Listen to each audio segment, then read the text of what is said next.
अस्सलाम वालेकुम। Welcome to Muslims platform YouTube family. आज की वीडियो में हम आसान अल्फाज में जानेंगे कि इंटरनेशनल ऑर्गेनाइजेशन क्या होती है, इसके बनाने का मकसद क्या होता है। तो चलें वीडियो का आगाज करते हैं। नाजरीन, जो भी ग्लोबल इशू होगा तो उसको कोई भी एक सिंगल कंट्री या स्टेट अपने तौर पर उस इशू को रिजॉल्व नहीं कर सकता। तो उस इशू को रिजॉल्व करने के लिए इंटरनेशनल प्लेटफॉर्म की ज़रूरत होती है, एक कॉपरेशन की ज़रूरत होती है। तो उन इश्यूज को सॉल्व करने के लिए इंटरनेशनल ऑर्गेनाइजेशन बनाई जाती है। नाजरीन, international organisation non state actors में आती है।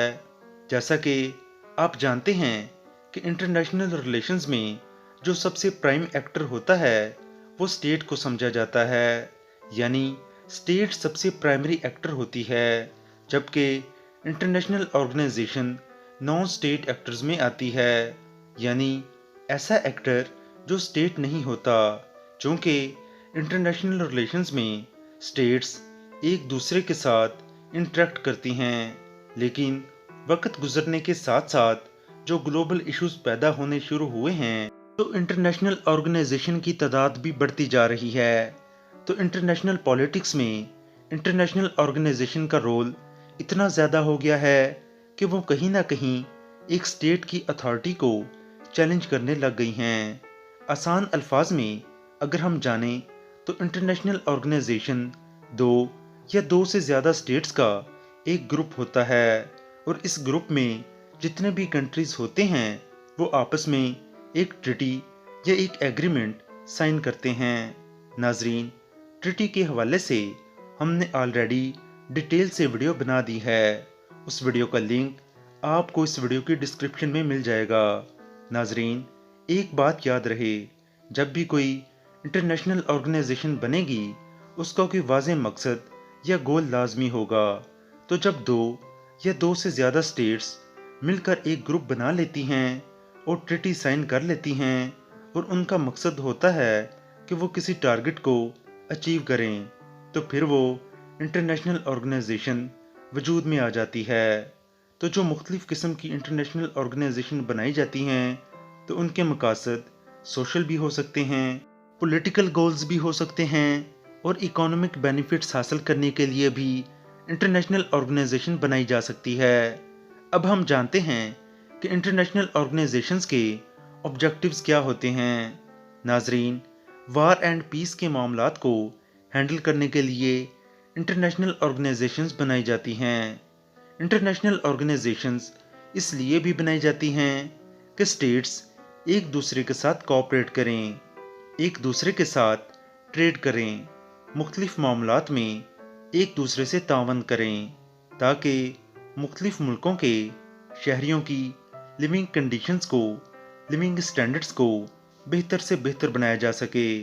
इसके अलावा मुख्तलिफ मुल्कों के दरमियान कुछ इश्यूज होते हैं, कुछ कॉन्फ्लिक्ट्स होते हैं, कुछ झगड़े होते हैं, तो उनको बजाय वार के, बजाय फोर्स के रिजॉल्व करने के, उनको डायलॉग्स के थ्रू हल किया जाए। तो इन डायलॉग्स के लिए इंटरनेशनल ऑर्गेनाइजेशन का प्लेटफॉर्म है। ये एक बहुत ही मौसर प्लेटफॉर्म साबित होता है, जहाँ पर मुख्तलिफ कंट्रीज़ अपने आपस के डिस्प्यूट्स लेकर आते हैं और बातचीत के थ्रू पीसफुली अपने इश्यूज को रिजॉल्व करने की कोशिश करते हैं।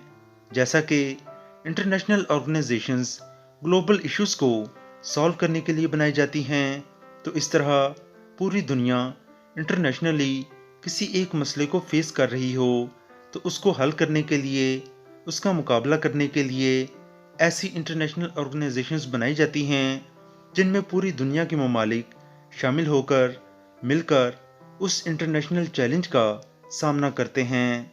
मिसाल के तौर पर कोविड-19 की सिचुएशन को देखें तो चूंकि ये एक इंटरनेशनल चैलेंज था, तो इस इंटरनेशनल चैलेंज को टैकल करने के लिए, इसको हैंडल करने के लिए दुनिया की मुख्तलिफ इंटरनेशनल ऑर्गेनाइजेशंस ने, जिसमें वर्ल्ड हेल्थ ऑर्गेनाइजेशन का नाम बहुत इम्पोर्टेंट है, जिसमें दुनिया के तकरीबन तमाम ममालिक शामिल हैं, इन्होंने मिलजुल कर इंटरनेशनल चैलेंज को रिजॉल्व करने की कोशिश की है।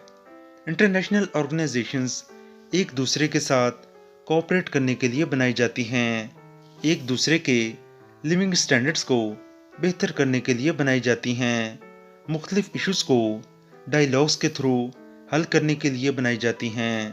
तो इंटरनेशनल ऑर्गेनाइजेशन का एक इम्पोर्टेंट ऑब्जेक्टिव ये भी है कि वो मुख्तलिफ किस्म के आइडियाज़ देती हैं, मुख्तलिफ किस्म की मालूमात प्रोवाइड करती हैं कि हमने ये जो इंटरनेशनल ऑर्गेनाइजेशन बनाई है ये कोऑपरेट करेगी तो किस तरह करेगी, ये अगर एक मुल्क का दूसरे मुल्क के साथ अलाइंस बनाने से या मेंबर बनने से अगर फ़ायदा हो रहा है तो वो किस तरह होगा।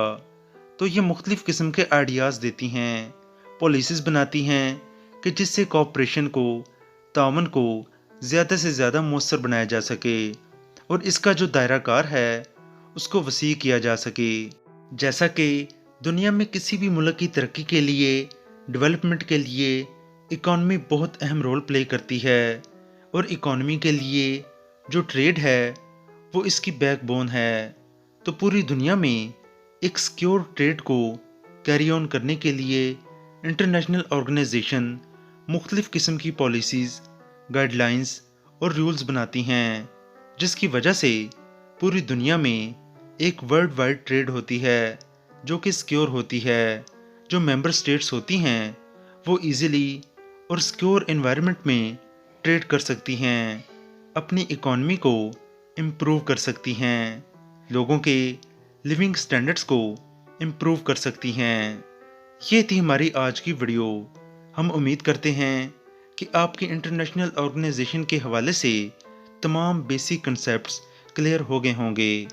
हमें अपनी दुआ में याद रखिएगा। अल्लाह हाफिज़।